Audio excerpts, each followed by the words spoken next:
গাইবান্ধা জেলার সাদুল্লাপুর উপজেলার কিসামত শেরপুর গ্রামের দুই শিক্ষিত যুবক মর্তুজা এবং তৌফিকুর উদ্যোক্তা হওয়ার স্বপ্ন নিয়ে একটি অনন্য খামার গড়ে তুলেছেন। তাদের খামারে সফলতা আর সৃজনশীলতার গল্প আজকের প্রতিবেদনে তুলে ধরব। মর্তুজা ছিলেন একজন ঔষধ কোম্পানির কর্মী আর তৌফিকুর একজন প্রকৌশলী, কিন্তু চাকরির শৃঙ্খলা এবং সীমাবদ্ধতার মধ্যে তারা খুঁজে পেলেন নতুন সম্ভাবনা। সামাজিক যোগাযোগ মাধ্যম ফেসবুক ও ইউটিউব দেখে অনুপ্রাণিত হয়ে তারা শুরু করেন এক স্বপ্নময় পথ চলা। তাদের প্রথম পরিকল্পনা ছিল 1 একর জমিতে মাছ চাষ শুরু করা, তবে পরবর্তীতে খেয়াল করলেন মাছের খাদ্যের জন্য হাঁসের খামারও কিন্তু বেশ গুরুত্বপূর্ণ। তাই তারা মিশ্র পদ্ধতিতে খামারটি পরিচালনা করেন। ওপরের অংশে হাঁসের খামার আর নিচে মাছের চাষ। আর এই মিশ্র পদ্ধতিতে খামারটি গড়ে তুলে তারা পেয়েছেন ব্যাপক সফলতা, যা বর্তমানে লক্ষাধিক টাকার মাসিক আয়ে রূপ নিয়েছে। আগে একটা ওষুধ কোম্পানিতে চাকরি করতাম, সেখানে দীর্ঘ 5 বছর চাকরি করছি। মোটামুটি আগে আমরা এখানে পেকিং জাতের হাঁস করতাম, ওইখানে 4টা সেট করছি, ওখানে ভালোই লাভ হয়েছে। তারপরে এখন 6 মাস হলো আমরা খাকি ক্যাম্বেল এবং জিংডিং হাঁস পালন করতেছি। এখন হাঁসগুলা আমাদের ডিম দিচ্ছে। মোটামুটি হাঁস আছে আমাদের 1150, ডিম দিচ্ছে 700 থেকে 750। এই 3 থেকে 4,000 টাকা লাভ হয়। আগামীতে আরও পুকুর বাড়াবো 7-8 বিঘা, ওখানেও আমরা হাঁস লাগাবো। আরও সামনের দিকে অগ্রসর হওয়ার চিন্তা ভাবনা আছে। দেখি আল্লাহ কি করেন।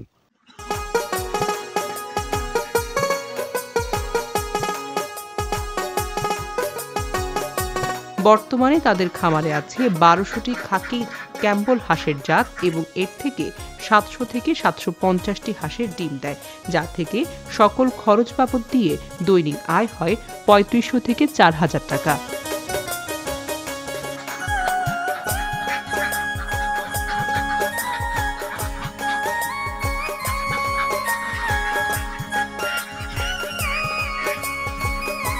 আজকের দিনে তাদের খামারে কাজ করছেন 2 জন কর্মচারী এবং এখান থেকে মাসিক আয়ের পরিমাণটা অত্যন্ত সন্তোষজনক।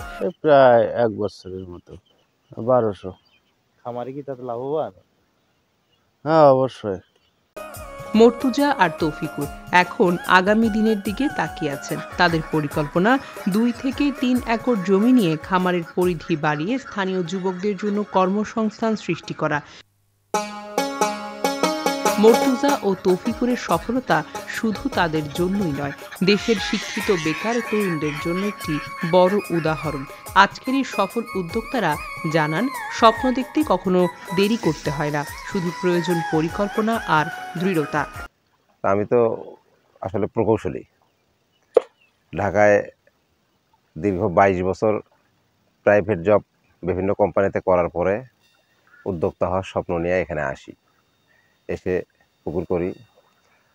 পুকুরের পাশাপাশি যখন দেখলাম যে এখানে মাছের প্রচুর খাদ্য দিতে হয়, আর কিছু করা যায় কিনা, তখন একটা চিন্তা আসলো। তো সেই চিন্তা থেকেই বিভিন্ন ইনফরমেশন অনলাইন ঘাটাঘাটি করার পরে দেখলাম যে পুকুরের উপরে হাঁস চাষ করা যায়।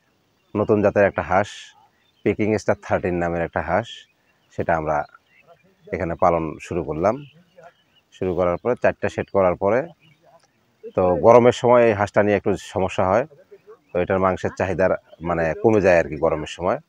সেজন্য তখন এই খাকি ক্যাম্বেল জাতের ডিমের হাঁস আমরা উঠাইলাম। মানে আর একটু অভিজ্ঞতা সঞ্চয় করতে পারলে তখন হয়তো সামনে এর একটা ভালো মানে ফিউচার দাঁড় করাবে। উদ্যোক্তা হওয়ার স্বপ্ন নিয়ে আসছে, এখন মানে এটাই চেষ্টা করবো আর কি, দেখা যাক কি হয়। প্রত্যেকেই আসলে মানে গোলামি করতে চায়। আমিও গোলামি করে আসছি 22 বছর করে এসে এখন স্বাধীন জীবনযাপন করার ইচ্ছা, এবং আমার বিজনেস, আমার স্বাধীনতা।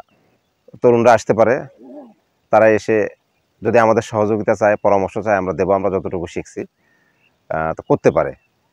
তবে মানে শুধু হাঁস করলে হবে না, হাঁস এবং মাছ দুইটা একসঙ্গে করতে হবে। আমি এসে শুরু করছি, করার পরে একজনের 2 জনের 3 জনের তো কর্মসংস্থান করছি আমি এখানে। যেমন আমার এখানে রাত্রে একজন পাহারা দেয়, এই যে ছেলেটা কাজ করে, তাকে 13,000 টাকা স্যালারি দিই আমি। রাত্রে যিনি কাজ করে ওনাকে একটা স্যালারি দিই, ঠিক আছে। তো পরিসর আরও বাড়বে, হয়তো আরও 2, 4, 5, 10 জনের কর্মসংস্থান হবে। পাশাপাশি আমার নিজে তো হয়েছেই।